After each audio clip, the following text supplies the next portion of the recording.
Now, The Hunt Palmer Show. He needs care and treatment.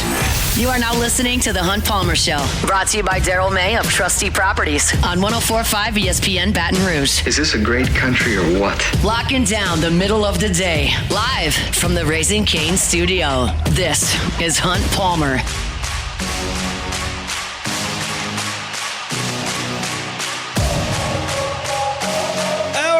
Tuesday edition of the Hunt Palmer Show. Hope your work week's off to a good start. Appreciate you hanging out with us here on 104.5 ESPN Baton Rouge every Tuesday, top of hour 2. Welcome on our guy, former Tiger, Colin Jeter, now with the LSU Alumni Association. How are you, sir? I'm doing good. Tigers didn't play, but the Saints did get a win. The Saints got a win, which may not happen a lot. So we kind of soaked that up on the Monday edition here. We'll see if they can get 2 in a row against the Patriots, who are all of a sudden playing a little bit better football than we had anticipated a couple of weeks ago. That is true. Yeah, Drake May's lighting it up. He's doing quite well. Football Friday coming up this week. Fired up about it. Tell everybody about what we can expect coming up on Friday over at Lud Cook. Yeah, another great venue. It's almost sold out at this point. So if you want to get a table, I suggest getting on that early. But got some great guests this week. We got Brad Wing. We Excellent. got Russell Shepard. Excellent. We got Verge Osbury, who obviously is not only our AD, but also played on, I think it was 87 team that played South Carolina, in the Gator Bowl. And then we've got one more that's up in the air. I don't want to announce if he's not coming, but it should be another good name to finish it off. The guy Russell Shepard's selling like trash collection stuff in some way. He's a machine. He's selling waste management products, and he is unbelievable. He's killing it. So. I love to hear that. So we'll look forward to hearing from all those guys coming up on Friday, at Football Friday at the Cook. LSU back in action, had a bye week, decompressed. Like, how are you feeling physically after a bye week, Monday, Tuesday? I got to feel like it's a little bit different than it would have been the first 4 weeks of the year. Yeah, much better. Body's got a weekend to get rest, maybe go out, hang out with the boys, do something a little relaxing instead of being stressed about a football game. I don't know. I think, who knows what they got into this weekend, but I would imagine we're fired up this week. We're looking forward to playing South Carolina. We got to talk about the offense and what the realistic path forward is, because you could say, like, well, they just got to run it a lot better. I don't know how realistic that is. Better is realistic, but like, what is your ideal of what this offense can become over the next 8 weeks? Look, what are we, 6 weeks in the season at this point? Yeah.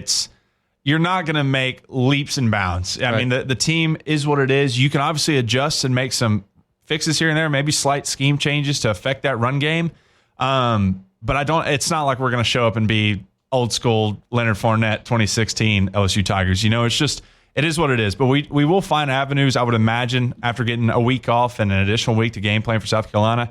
Surely we find some routes in there to get that run game going just enough to where we become more of a balanced offense. How much does Caden Durham help? Obviously didn't play in the game on not Saturday. A week from Saturday against Ole Miss. What does he bring? Everything. It's one of those things where we talked about before. Not only do you have to be great when the ball's in your hands, but when it's not in your hands, so whether that's pass protection, being a decoy on play action, anything else, he's a great player. He's a veteran. He knows what he's doing. So I think both in the run game and outside, he brings a lot of aspects that we're going to need on this team. Dylan Stewart is an edge rusher for them. He is among the best in the country, was just a phenomenal freshman last year and has gotten off to a very good start this year. 7 TFLs, 3.5 sacks. You played tight end, dealing with those guys, how much you had to help comparatively to how much Bauer Sharp, maybe even Trey Green have got to help. Like, how big a deal is neutralizing that defensive end? And then, like, what do we need to do with our personnel to make that what the goal is? Yeah, look, there's a reason edge rushers are so highly paid in the NFL. Yeah. They can absolutely wreck a game. And he can certainly do that. He's a big, long, rangy guy, 6'5", 250, I think.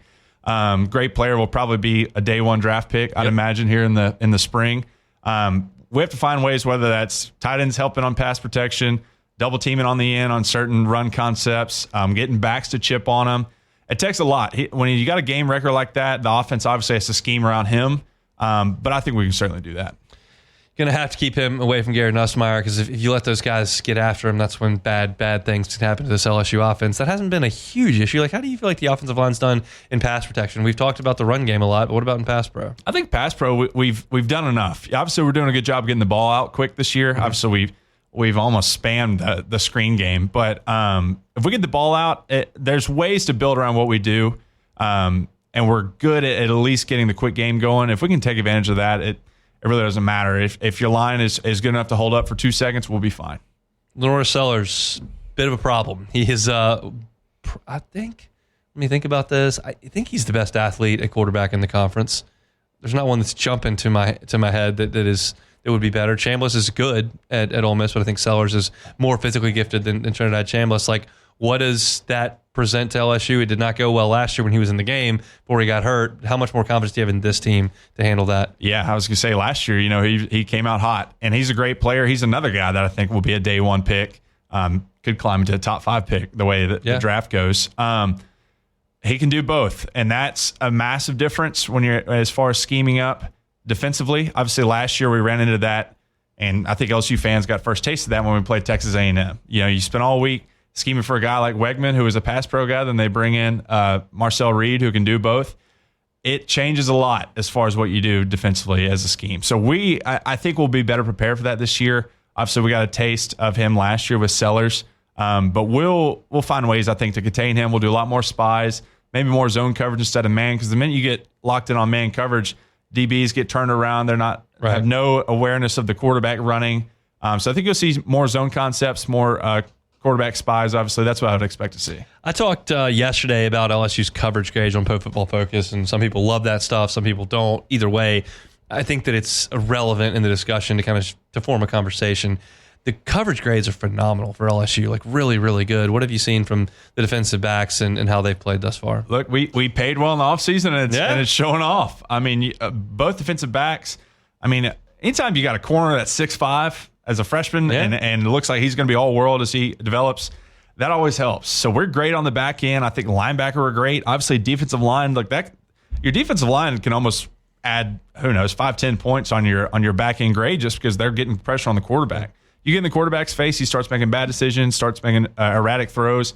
That helps your defensive backfield more than anything. But I think we're set. I think the kid out of Houston that we got in, and maybe our best player on defense, he still played lights out when we played at Ole Miss.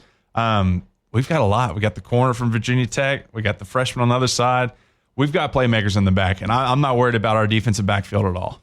Colin Jeter is our guest, former LSU tight end, now at the LSU Alumni Association. He's here every single Tuesday. Football Friday coming up at the Cook this Friday. Excited to be out there talking some LSU in South Carolina. I like getting your thought on this because you've been in that facility on that practice field. Like, there's a sense that, like, if LSU doesn't play well this weekend and doesn't win, like, you can pretty much X out this season in the fan base.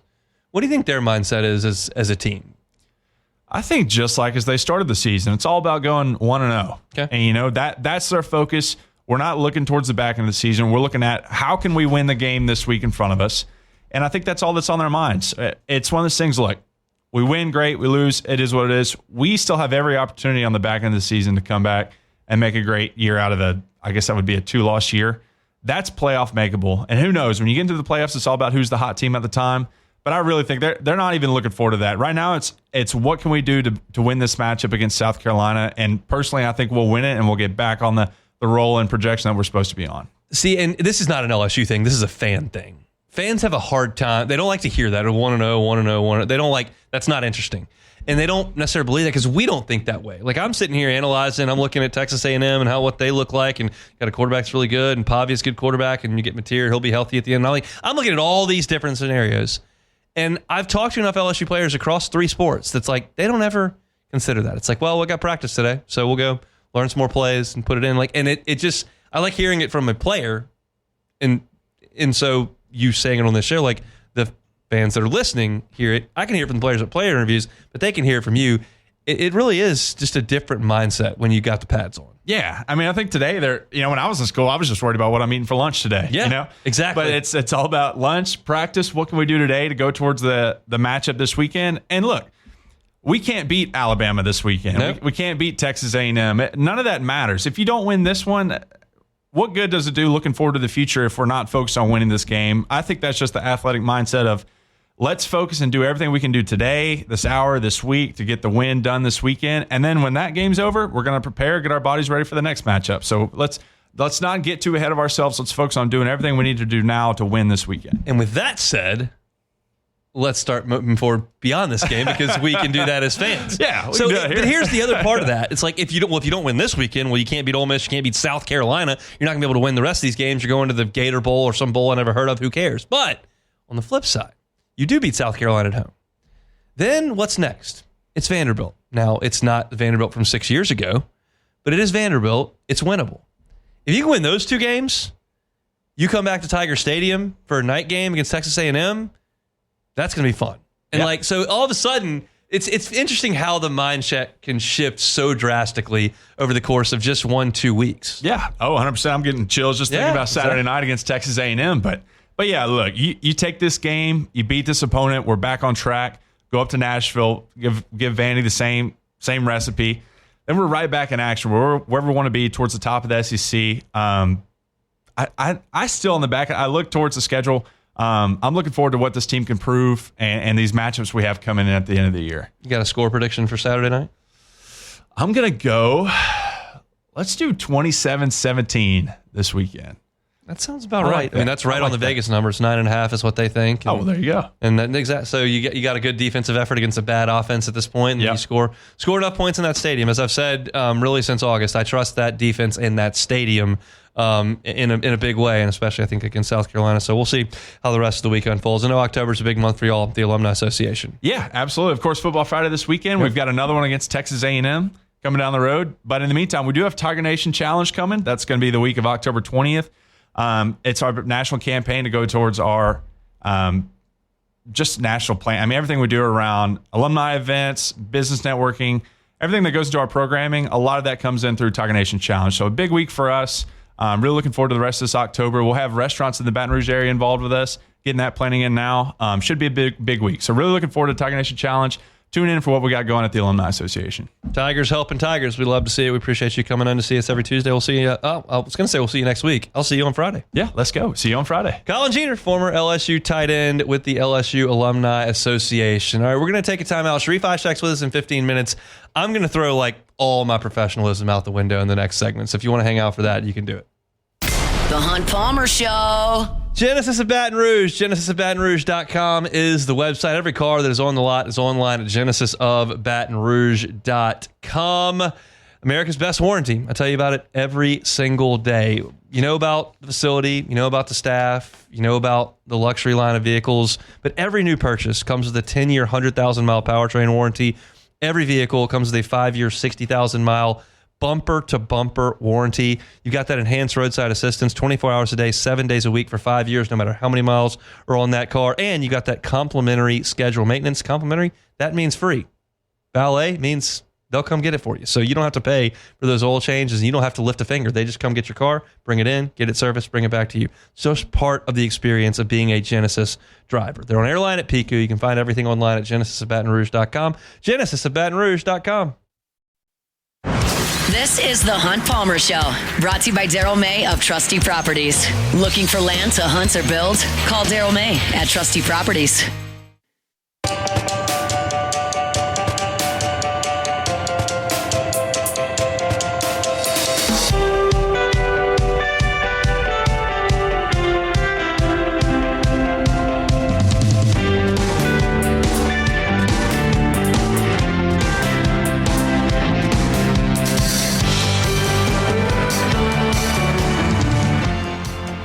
Daryl May of Trustee Properties, a name you can trust. He's a licensed realtor, Louisiana and Mississippi. I always tell you, if you're looking for land to hunt, build a second home, get that place on the Mississippi coast, Daryl May is happy to help you with that. But also, just buying or selling homes here in City of Baton Rouge, the surrounding areas.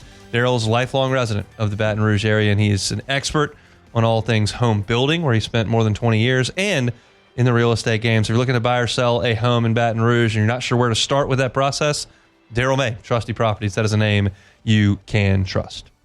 All right, there is an amount of decorum that goes into this gig. Y'all all know how badly I want LSU to win and everything they do. And I am emotional when it comes to LSU sports. But when you get here, you got to be reasonable. You've got to present your case, and you've got to have an open mind about things. You can't just rant and rave and go crazy. I know where this is going. You've just got to be between the buoys, you got to have an opinion, and you can raise your voice every now and then, but you can't act like a 4-year-old, okay? You got to cover the team respectfully. I don't cover the Cubs. And I'm really salty about the way the last 2 days have gone for the Cubs. And so I'm probably not going to act very responsibly, reasonably. I'm not going to act maturely. I'm not going to handle the losses like a big boy. I'm not going to do any of that. I'm going to be a whiny crybaby about the whole thing because I hate it. It doesn't make any sense to me why the Brewers are doing what they're doing to my Cubs. I'm furious about this. I've got a Brewers team that somehow traded their closer to the Yankees, who now stinks. They got better. Their ace, Corbin Burns, Cy Young Award winner. They let him walk. They're better. Brandon Woodruff, their number 2, massive arm surgery. He's hurt. They're better. Ryan Braun, he retired. Christian Yelich shelved himself. They're better than they were.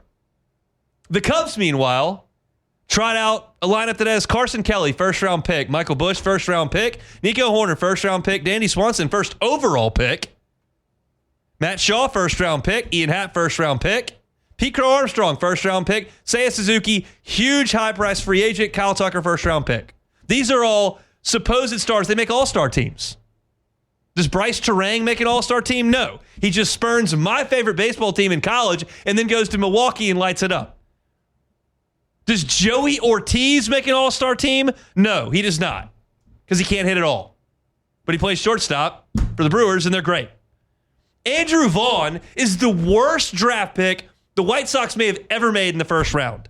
This man, this season, was hitting 189 for the White Sox. He had 43 strikeouts and 7 walks. They traded him to the Brewers because he was atrocious, and he becomes the next iteration of Babe Ruth. Until he doesn't. Hit his last home run of the season on August 15th. Hadn't hit a home run since August the 15th. He hits a 3-run shot yesterday against Shota Imanaga, another massively priced free agent from Japan that the Cubs signed. This doesn't make any sense. They got Blake Perkins out there in the lineup. This man has a career-high home run total of 6 for his career. His career-high batting average is .240. This team is 22nd in the majors in slugging and home runs. They're bashing balls out of the ballpark last night like it's a home run derby. And oh, by the way, Hunt, maybe the biggest one you're missing. I didn't even think about this. The biggest point, the biggest factor that makes 0 sense, EMSA said this in the chat. The Cubs took the Brewers manager and got worse. And they got better. The Brewers don't need any good players, any manager. They spend less money on their payroll than I do at the grocery store on a Tuesday. And they're the best team in baseball? Someone make this make sense. It can't. No one could do it. Why are the Dodgers good? Because the Dodgers have spent $50 billion on their team. Why are the Phillies good? They've spent $50 billion on their team. How about the Yankees? How about the Blue Jays? All massive payrolls. So are the Cubs. Who did the Cubs play last week? The Padres. Same thing. The Brewers spend nothing. They're better than everyone. Somebody's got to make that make sense. And nowhere else in sports does this happen. No, this is not mature. No, this is not handling yourself properly. No, this is not telling every single bit of the story statistically. It is completely sour grapes from a child of a sports fan, but that's what I'm giving you here because I'm so frustrated by the fact that this happens every year. The Cubs should have been the best team in the division this year by a long shot. And oh, by the way, the Cubs led the Central for more days than the Brewers did. 30 more days than the Brewers, a month more than the Brewers, who are now just unbeatable. Nobody in driving around Baton Rouge right now can even name a Brewer. Jacob Mizorowski signed to play baseball at LSU on the Paul Skeens team. Brewers took him. He comes up, sets the world on fire. Then what happens? He can't throw it within a zip code of home plate. He almost missed the postseason roster. They brought him in on a whim last night. Well, we'll just bring this guy in here. He didn't throw balls. He's striking everybody out, throwing 103. This is garbage. And I'm feeling like they're doing something a little inappropriate with stealing pitches. Oh, Hunt. All right. Maybe All right. inappropriate. That's That's maybe inappropriate. That's inappropriate, I think. They're definitely doing legal things to get pitches. I saw a breakdown on Twitter today. William Contreras is on second base. He's craning his neck, looking around. He's shaking his hand. That is within the rules. But we got to figure out a way to stop this. And maybe that's why they're doing it. They're just better at bending the rules than everybody else. It's certainly not spending money. The only guy on this team that I will defer to is Jackson Chourio. I know he's good. He hits a 3-run homer 50 billion feet over the center field wall yesterday. I'll live with it. I'm not living with Andrew Vaughn. That guy was atrocious for the White Sox for 3 years and hasn't hit a home run in 2 months. He pumps one out of there, goes from 3-0 to 3-3 immediately. They threw a bullpen game at us yesterday anybody's ever heard of. They got Jose Quintana in their starting rotation. And they're the best team in baseball. Somebody make that make sense. You can't. I am furious with this baseball team. You know who one of their starters is, Hunt? Chad Patrick. Who is that? I'm aware of Chad Patrick. He pitched last night. Who is he? Nobody knows who Chad Patrick is. It sounds like a creative player from MLB 26 on Dynasty mode. Nobody knows who that is. Nobody knows who any of these people are. You know they know who they are? They know who Devin Williams is, who they traded off. They know who Corbin Burns is. He wins a Cy Young. They let him walk. Willie Adames, their shortstop, all-star for them. Just go to the Giants. It's fine. We'll find somebody else. Who do they find? Joey Ortiz. Guy hits a $105 for the season, gets a 2-out single right in front of a 3-run homer last night. Joey Ortiz. We can't get him out. The Cubs are just littered with first-round picks, littered with all-stars. Kyle Tucker, supposed to be the top 10 player in baseball. All he does is ground out to first. Pete Crow Armstrong hadn't gotten a hit since the 4th of July. He swings at every single ball above the strike zone. He swings at almost every pitch anyway, but the ball above the strike zone, he cannot resist. How about the one that bounces in front of the plate? Because he swung at 2 of those last night, too. I'm staying up till 11 o'clock to watch this garbage. I got Beck trying to change my cable plan. You want to talk about this? You want to apologize? No. I'm sitting there watching this game last night, top of the first inning. I get a text from Beck. I love openers. 10 seconds later, Seiya Suzuki blasts a 3-run homer. I go, oh, well, Beck's ahead of me. We'll see how that goes. I get a text in the second inning. Unbelievable. Well, now I got to watch this joker, Andrew Vaughn, 10, 15 seconds later launch a home run. So I send Beck a text message. I say, hey, Beck, you're 15 seconds ahead of me. I need you to wait 30 seconds before you text me. Did you say, oh, sorry about that? Is that how you responded? I won't do it. That's not how you responded? No. How did you respond? I said, what cable do you have? I said, I have Hulu TV. I'm streaming. Then what'd you respond? I said, get YouTube TV. You wanted me to change cable providers mid-game. And then when I said, please don't do that, which you did it again, did you say, oh, sorry about that? No, you didn't. You'll be fine. You'll be fine is what you said. And then you said, sorry, my television is better than yours. Which is true. Is this the right time when the Cubs season is on the brink with this team that I despise, that I can't figure out, you to be heckling me about my cable plan or lack thereof? No, but it was a little funny. Decorum, a little decency in this October. Hey, I was right there with you, all right? No, you were not. You were part of the problem. I was 30 seconds ahead of you, I guess. A disastrous Monday night. Too late, and then I got to stay up. Myers is screaming. His throat hurts. I'm trying to give him medicine. I didn't get to go out until 1 o'clock. I hate the Brewers. I hate the Brewers. At least the game starts at 4 tomorrow. Mizorowski spurns my team in college, goes up to the big leagues, and has the audacity in the, what was it, the third inning? It was the first inning he was pitching. The third inning of the game. He gets a ground ball back to the mound and runs over to first base and fist pumps like he has won the World Series championship. Jumping in the air, celebrating like he literally just closed the game out. He deserves to have his block knocked off. And then Christian Yelich says that we're underdogs. We're embracing the underdog role. They won 97 games. They won the most games in the MLB, but they're the underdogs. Their payroll is offensive. guarantees payroll is bigger than the Brewers. You know who has a bigger payroll than the Brewers? The Rockies. Guaranteed. The Rockies. How many did they win? 43. 43 this year.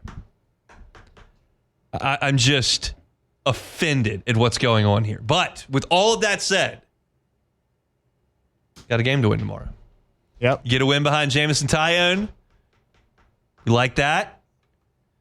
Get to a next game on, I guess that today's Tuesday. That'd be Thursday. 2 in a row at the Red You Wrigley. win that, and then all of a sudden you go to Milwaukee, and those dorks who never win anything in the playoffs and only care about the Packers unless it's convenient to go care about the Brewers, they're going to get a little tight. Oh, yeah. If we've won 2 games Look, in a row, get a little tight. The imposter, the Brewers who are imposters, it has to end at some point. They have to fall. Well, they can't win the World Series. They are incapable. They have of no winning the World chance of that. Series. But they have to come back to earth. It has to happen.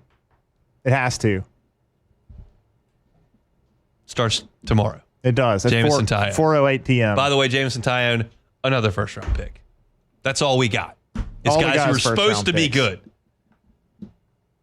Speaking of people who are supposed to be good, Sharief Ishaq next. The Hunt Palmer Show. I feel like that was a lack of decorum and professionalism for sure. But, I warned you of that, so you had to be prepared for it. I'll tell you who's got a lot of professionalism. That's David Duvall in One Bath and Closets. Why? Because he's been doing this for 30 years. 30 years redesigning and remodeling bathrooms and closets.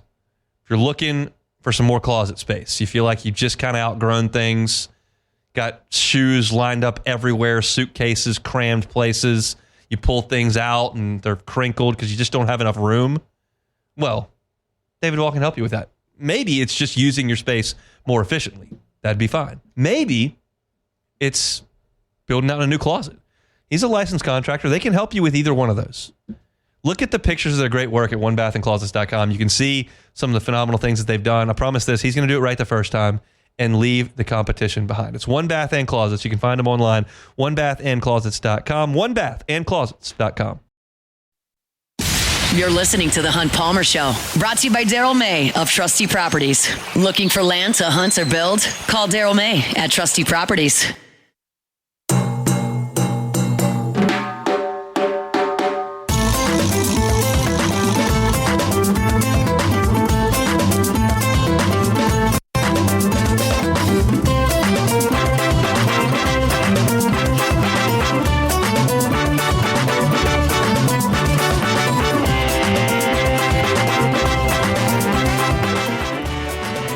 Daryl May of Trusty Property, a name you can trust. Give Daryl a call, 225-268-6915. Again, 225-268-6915. Buying or selling a home in the Baton Rouge area. Daryl May of Trusty Property can help you out with that. Daryl May, Trusty Property, a name you can trust. All right, let's talk some Saints. Sharief Ishaq, WDSU down in New Orleans, going to join us as he does every single Tuesday. Saints got to win. And so now the question is, can they build on that win? It was a win. I talked about it yesterday. I loved that the defense forced the turnovers that they did. And you can't count on 3 fumbles every week, but forcing them is obviously a good thing. And you did not turn the ball over in return to the Giants, who have a really good front. The Saints kept at bay most of the game. There was pressure, but not enough to stall drives. And I thought it was important. They just got to win to get those vibes rolling. And they certainly made that happen on Sunday in the Dome. Sharief Ishaq was there, and he joins us now on the Jim's Firearms Hotline. Sharief, how are you? We are so back. Oh, yeah, baby. Are we? No. Well, they did something. They got to win. What was the most important part of said victory? That they actually had a lead at halftime for the first time this season. They were able to figure out Jackson Dart after going down 14-3. So that was a good thing.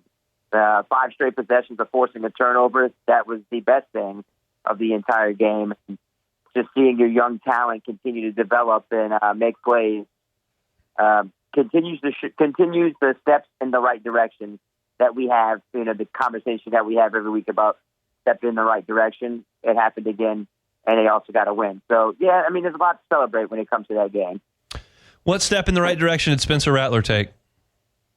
making an explosive play. I mean, we have been, kicking and screaming here on your show, throw the ball down the field, and he did. And it was a beautiful pass, man. Hit Rashid Shaheed in stride, and he hit 23 miles per hour after making the catch. So that is the type of plays that I think we need to see more of. I mean, that's why Rashid Shaheed was a great weapon under Derek Carr, and I think that's what they need to utilize when it comes to Shaheed and Spencer Rattler. And that's the way you can get more explosive plays. You saw it in the first game against the Cardinals on the sideline.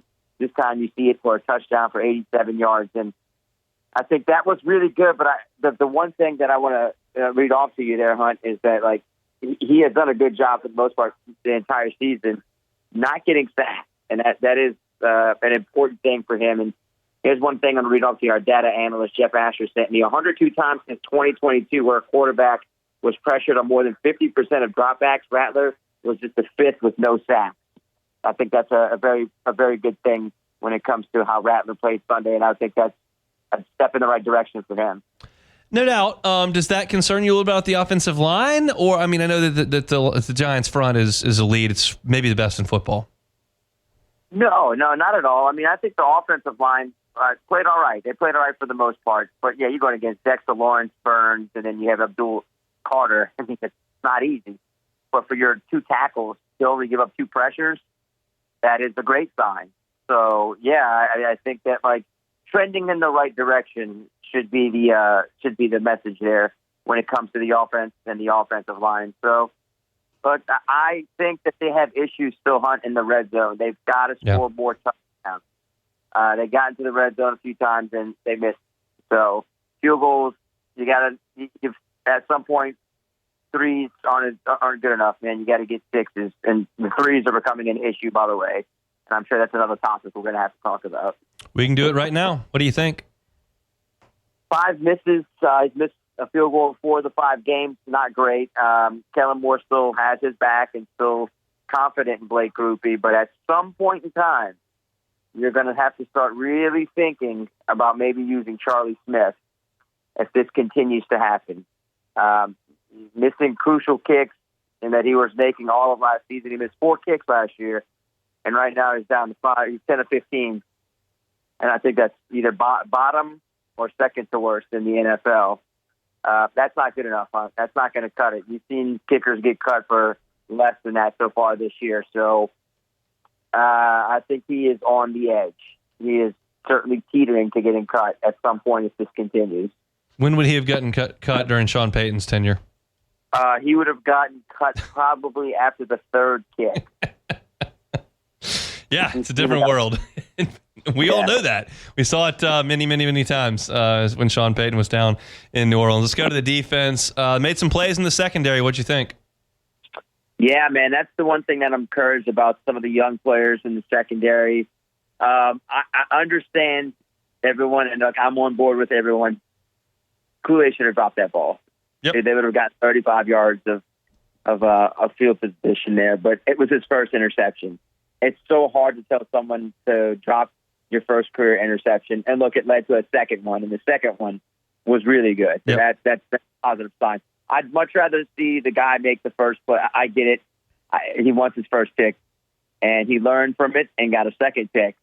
So the secondary is young, man. That's the one area that I've wanted to see a little bit more growth from. And Jonas Sanker, man, he's just where the ball is. He just finds the ball. I mean, a good play by DeMario Davis. It hops right into Jonas Sanker's hands, but he just seems to be around the ball. Quincy Riley's not giving up that spot right now. I think Quincy Riley, he came into that game and he played really well, played very good in one-on-one coverage. So that's a very encouraging sign to see from, Jonas, Quincy, and Kool-Aid. Those are the 3 guys that, kind of opened my eyes. I know it was Jackson Doherty's the rookie quarterback. Still, if you don't make those plays, it looks worse. You make those plays, at least you look good. You're showing some signs of improvement, but good on them. And I truly look, the best play of the day.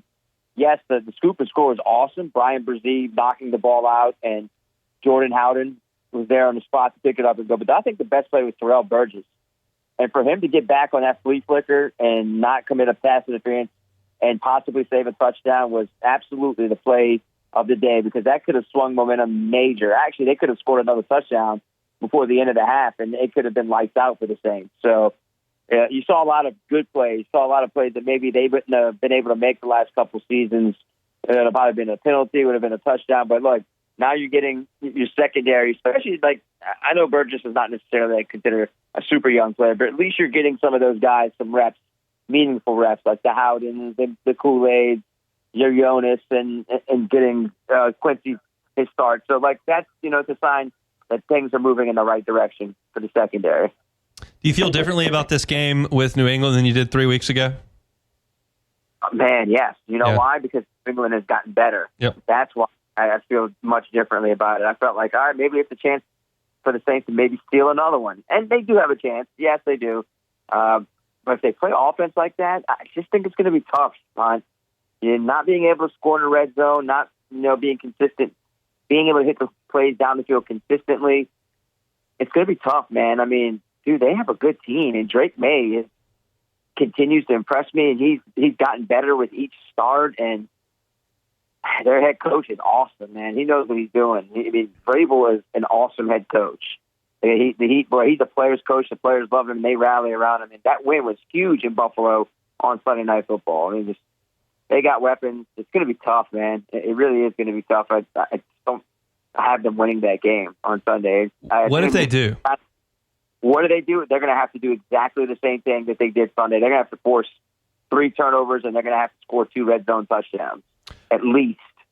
The question was, what if they do? They're like, what if the Saints win this game? Oh, sorry. If they do, then the outlook start looking a little bit different, because the Bears aren't really that good of a team. They're not like the team that you're like, oh my God, they're going to be tough to beat in Chicago. Dennis Allen's defense gives up a lot of points and a lot of yards.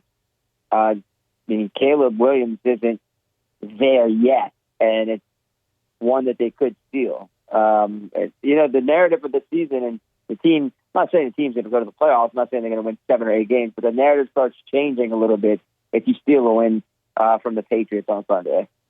All right. Well, you said you didn't think they would get it done, so we'll see. We'll certainly talk about it next week. Saints in the win column with a W over the Giants. I'll have the Patriots in the Dome coming up Sunday at noon. Sharief Ishaq will be there with the team at WDSU. He's with us every single Tuesday. Thanks, man. Anytime, Hunt. Tuesday show is brought to you by Daryl May of Trusty Properties. We'll come back and close it out next. The Hunt Palmer Show. Swing Easy Golf Club in Baton Rouge, swingeasygcbr.com. Always a great place to swing on by. It's just a great place to hang out. We did a couple of weeks ago. A couple of folks from here at Guarantee went on in there, turned the simulator on, got a couple of beers ready to go in the fridge, turned it on Pebble Beach, and just played 18 holes at Pebble Beach. You can be done in like an hour and a half. It's not a 5-hour round of golf. It's an hour and a half. It's not in the rain or the sun or having to deal with slow groups in front of you. You hit the ball, you get the ball and hit it. It's a lot of fun, and it takes out a lot of the ancillary stuff there with golf. Got great seating areas, television right there at your disposal. If you want a mulligan, you can get one. And you can play dozens of famous courses from around the world on their simulator. It's just a great place to hang out. If you get a membership, you want to entertain clients there, you can do it. Get a membership, you want to go work on your game there, you can do it. Or you just schedule a tee time, get on by and see them, and get one of their 3 indoor bays there and just have some fun watching some football on the weekend or just hanging out after work. It's Swing Easy Golf Club. Find them online at swingeasygcbr.com. But stop by and see them at Segan and Perkins. Segan at Perkins at Swing Easy Golf Club here in Baton Rouge. swingeasygcbr.com. This is the Hunt Palmer Show, brought to you by Daryl May of Trusty Properties. Looking for land to hunt or build? Call Daryl May at Trusty Properties.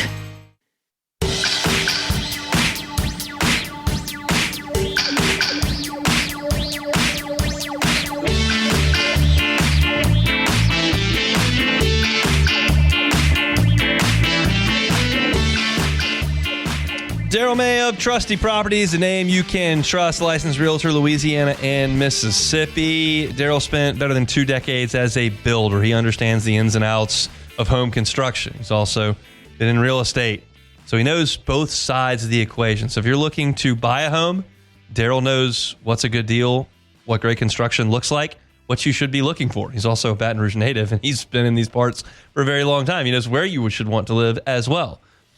If you're looking to sell your home, if Daryl May can do that as well. He's got great relationships here in Baton Rouge and knows how to get it done for you. So if you're looking to buy a home, sell a home in the Baton Rouge area, call Daryl May of Trusty Properties to give you Daryl sell every single week. 225-268-6915. That's 268-6915. It's Daryl May with Trusty Properties, a name you can trust. All right, tomorrow we're going to get deeper into LSU and South Carolina. We'll have What If Wednesday as well. J.D. Piquel with us. SEC football power rankings after a wild day in the Southeastern Conference on Saturday. So lots to do on tomorrow's show. Very much looking forward to that. But we do have to close out a Tuesday edition first, so we'll do that with a little Take It or Leave It. Take it or leave it. Take it or leave it. Presented to you by Flight by Yingling, the next generation of light beer, crafted by America's oldest brewery. Today's hottest stories in sports, news, and sometimes even Hunt's life. The question is, will he take them or leave them? Flight by Yingling, next generation of light beer, brewed by the oldest brewery in America. Yingling up there in Pottsville, PA, still a family-owned company, and they have got a fantastic light beer. Got them right here on the set. 2.6 carbs, 95 calories. Perfect for these Louisiana warm months. I don't know if summer's appropriate at this point, but still out there on the grill. Flight by Yingling, still at the pool. Flight by Yingling. Tailgating, certainly. Flight by Yingling. Out there doing some fishing, playing golf. Flight by Yingling, the next generation of light beer. All right, first one here, your Cincinnati Bengals, Hunt. They made a trade. Yeah. Traded for Joe Flacco, and they're sending over a 6th-round pick. Cincinnati got a 6th-round pick. The Browns still got a 5th-round pick in the trade. Putting a 40-year-old behind that offensive line should not be allowed. Take it or leave it. I'll take it. It's fine. I'll take it. They shouldn't do it, but they shouldn't have done it just because they shouldn't be trading assets. Yes. This season's over. I know that Zach Taylor can't afford to think like that because he might get fired, and I realize that nobody wants to feel that way, but without Joe Burrow, that team stinks. They're not going to win a lot of games. They're going to miss the playoffs. You ought to get as good a draft pick as you can get, and you don't need to be giving away draft picks to get Joe Flacco so that he can maybe win 2 more games. There's no return on that investment. So I would not have given away the 5th-round pick. Shouldn't have done it, and I think that it was a bad decision. All right, next one. The Dallas Cowboys owner, Jerry Jones, was fined $250K, which is probably like 10 cents to him. Yes. In reality, by the NFL for his inadvertent, quote, obscene gesture towards fans at MetLife Stadium. If you want to go watch the video, doesn't really look very inadvertent to me, but Jones said that the gesture was unfortunate. That was the kind of exchange with our fans. That was kind of an exchange with our fans out in front of us. There was a swarm of Cowboys fans out in front, not Jets fans, Cowboys fans. The entire stadium was brimming with enthusiasm, and certainly late in the game. The gesture was inadvertent on my part because that was right after we made our last touchdown. Jones is being truthful here. Take it or leave it. I'll leave it. That's generally pretty intentional gesture to throw up the bird. So I think he probably did that on purpose. I'm almost to the end of the Cowboys doc on Netflix. I've been kind of getting through it when I can. Man, our ego is a powerful thing. They are just running rampant in Northeast Texas in the late 90s. Just egos everywhere. Talk about it a little bit more when I get to the end of the doc, but it's been evident. All right, last one. Saquon Barkley asked the Giants for a trade before the 2023 season. That came out after John Mara mentioned, it was in the Saquon Prime Video documentary. Might also be worth a watch. Yeah.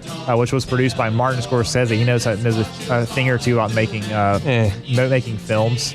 And yes, it was the day the deadline passed, July 17th, 2023. He asked for a trade. And, of course, that was when the Giants put the franchise tag on, and then he ends up leaving for the Eagles. Saquon asked for a trade. The Giants should have obliged. Take it or leave it. Based on what we know now, I take it. I'll take it. They need to get some assets for him instead of letting him walk to a division rival who then turns him into an MVP that wins the Super Bowl. That's not what you're looking for there. Yeah, probably should have made something work there. Listen to the little kid who played Madden or whatever it is that said don't do that or whatever they were doing there in Giants land. Not great with Saquon. Which, by the way, have you heard about Saquon's investments portfolio? No, I haven't. He's dumped into these hedge funds that have 50, 70x'd and stuff. Oh, wow. And he's got a lot of money. Smart man. He lives off like very little of what he makes in the NFL, and he puts it all into stuff that's just making massive returns. That's good stuff. Good to hear. Saquon got it all figured out. Good at running the ball, too. That's it for us here on this Tuesday, brought to you by Daryl May of Trusty Property. If you missed any of the show, catch it on demand wherever you find your sound open today. Talking about the short but kind of storied history between LSU and South Carolina. I gave my thoughts on the update in the Kyron Lacey case. Also, talked a little Saints with Sharief Ishaq. Talked some LSU with Glenn West. Some LSU baseball at the end of hour number 1. Derek Curiel and Chris Stanfield making a swap. I gave my thoughts on it. Catch all that at Hunt Palmer Show, wherever you find your sound. See you tomorrow. It's the Hunt Palmer Show. The Hunt Palmer Show.